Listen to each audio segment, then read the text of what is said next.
उज्जैन जिले के खाचरोद तहसील में फरनाजी गांव में आए हैं। यहाँ भगवान देव नारायण का बड़ा अलौकिक रमणीय मंदिर है जो पृथ्वीराज चौहान साहब के समय में बनाया गया। उनके द्वारा इसका जीर्णोद्धार को कराया गया। आज यहाँ हम यहाँ के पुजारियों से, यहाँ के निवासियों से आज हमने इस मंदिर की ऐतिहासिक चीजें और यहाँ किस तरह से पूजा का एक पद्धति है या किन किन की पूजा है यहाँ, वो सारा हमने मंदिर में आके देखा है। हम कुछ जिक्र जब हमने किया कि इसका इतिहास के बारे में, तो जो हमारे यहाँ के पुजारी हैं उनका कुछ ग्रामीण हैं, उनसे हम जिक्र करते हैं, बाकी उनसे ही बताते हैं। बाबा, आपने अपना परिचय देना है, अपना नाम बताना है और तब आप अपनी यहाँ की जो मेन घटनाएं हैं वो मंदिर से संबंधित, भगवान देव नारायण से संबंधित, वो बताना। गांव का नाम फरनाजी है, देवनारायण और भैरव जी की धाम है। हम चौहान गोत्र के पुजारी हैं और मैं एक बाप की औलाद, हम 450 घर के पास में गाँव में चले गए। यहाँ पे 80 या 90 घर यहाँ पे होगा। हम टन से टन पूजा करते हैं।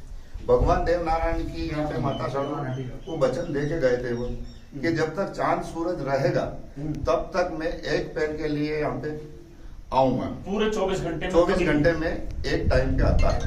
तो दीपावली का यहाँ पे मेला लगता है, आदिवासी लोग का मेला रहता है, बहुत ही भीड़ रहती है मेले में। आदिवासी लोग बहुत ज्यादा आते हैं, भैरव जी कुछ बहुत ज्यादा मानते हैं। हजारों बकरे यहाँ पे कटते हैं मेले के समय में। आपने ये जिक्र भी था बीच में कि यहाँ पे जो तुलसी, हाँ, जो एक जिक्र जो माता जी को वचन दे गए थे, तो तुलसी की ओट में माता साड़ू खड़ी थी, उसने घोड़े की लगाम पकड़ी। उस समय फिर भगवान ने माता जी को वचन देने के बाद में उस तुलसी को श्राप दिया कि किसी नीच घर खड़ी रहना, तू आज से गुजर घर मत खड़ी रहना। आज अगर तू इतनी गहरी नहीं होती तो तेरी ओट में माता नहीं आती तो मेरे को ये वचन नहीं देना पड़ता, मेरे को वैकुंठ में एक पैर खंडित करना पड़ा। तो इस कारण से तुलसी का जो पौधा गुजर के घर के सामने लगाया जाता है वो नहीं चलता है। अच्छा, ये पुराने बुजुर्ग बड़े लोग बात करते चले आते हैं। मेरा नाम प्रभुलाल है, गुजर चौहान गोत है। अच्छा, इस गांव में चौहान गोत के ही सभी भाई लोग हैं। अच्छा, एक बाप की औलाद, हम 450 घर के करीब हो गए हैं, पर आसपास के गांव में बस रहे। 8-8 दिन की टन से टन हम पूजन करते हैं। बारीदारी टन होती है। अच्छा भैया, आप जरा अपना परिचय दें और बताएं कुछ मंदिर यहाँ ठहरे हुए थे, इस तरीके से वहाँ से आए, यहाँ ठहरे थे, गाय के हिसाब से। मेरा नाम भगत सिंह गुजर है, पटना जी रहता हूँ मैं, यही निवास है। सम्मत 1131 की बात है, पृथ्वीराज चौहान के समय की बात है, जब यहाँ पे मंदिर बनने का काम चालू हुआ था। उन्हीं के द्वारा जीर्णोद्धार हुआ था। हम उनके वंश से ये चौहान वंश, हमारे गांव आसपास में 13-14 गांव और भी है पुजारियों के। अच्छा, ठीक है। हम ये देवनारायण भगवान की पूजा आराधना करते हैं। यही क्यों बनाया ये मंदिर? ये जब भगवान उनके गांव से आए थे, अपने मामा जी के गांव जा रहे थे, तब उन्होंने यहाँ पे एक नाइट के लिए रुके थे। अच्छा, ठीक है। और अब पुजारी जी का हम लेते हैं। पुजारी जी, जो भगवान देव नारायण की जो गायें थी उनका जो बड़ा जिक्र आता है कि उनकी 1,80,000 गायें थी।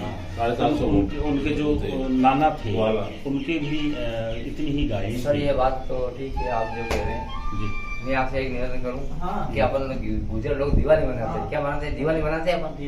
और 3.5 दिन के शराब करते हैं, 3.5 दिन के श्राद्ध है अपने। कितने? 3.5 दिन के श्राद्ध हम मानते हैं, है नहीं?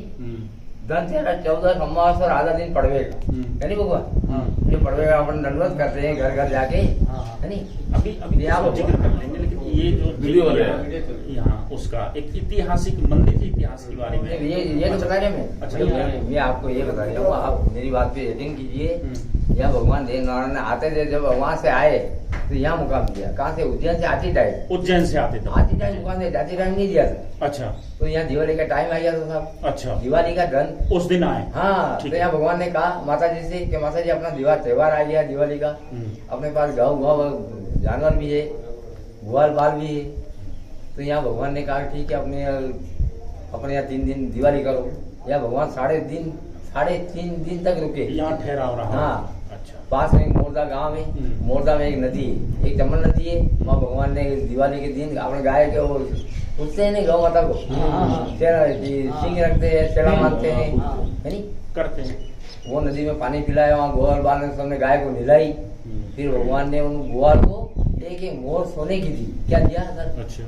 है नी, जिसका नाम मोरदा है। अभी मैं यहाँ से करीबन 13 किलोमीटर दूर है। नहीं, आप जैसे अभी हम जिक्र कर रहा था जहाँ गद्दी है, हाँ। वहाँ भी मोहर का जिक्र आपने किया था। वो भी प्रतिदिन ऐसे वो भगवान ने दी थी, वो ग्वाल को दी थी, भगवान ने देवनारायण ने दी थी। वो बेड में दी थी, वो भगवान ने वो बेड में ग्वाल को दी, खुशी में दिवाली की दी।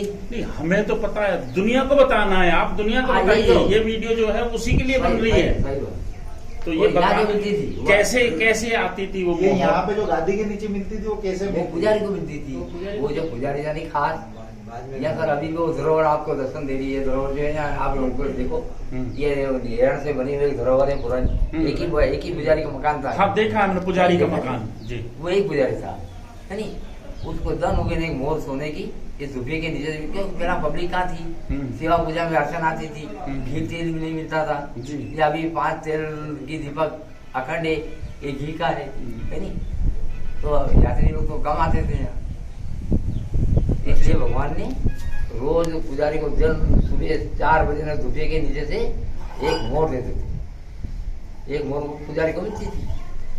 खर्चा वर्चा के लिए, हाँ, खर्चे पत्ते व्यवस्था के लिए, तेल इसका रख रखाव के लिए। इस गांव का नाम फरनाजी सरकार में मैंने पढ़ा है। तो क्यों पढ़ा है नाम? इसका नाम इसलिए पड़ा कि ये विष्णु अवतार भगवान का है, और ये गरुड़ जी का अवतार जो है लीलागर घोड़े का अवतार है। इसने बताया कि जहाँ भी जाओगा देव का ही नाम रहेगा, मेरा क्या नाम रहेगा इस कलयुग के अंदर। अच्छा। हाँ, तो भगवान ने फिर उसको उसके ऊपर से प्लांट में से नीचे उतर गए, उसका प्लांट उतर लिया और उसके मुख में से लगाम निकाल लिया, उसको छोड़ दिया। उस टेकरी के आसपास घुमा हुआ और आके भगवान के सामने खड़ा रहा। भगवान ने उखाड़ा मारा तो उसको कंचन की बना दी। तो उसने कहा कि मेरे को ये पसंद नहीं है। कि ये पसंद क्यों नहीं है? कि कल कलयुग लगेगा, इस कंचन के लिए जो भी लोग लड़ेंगे, ये प्रायश्चित सब मेरे सर के ऊपर चढ़ेगा। उस भगवान ने वापस उखाड़ा मारा तो उसको घायल बना दिया।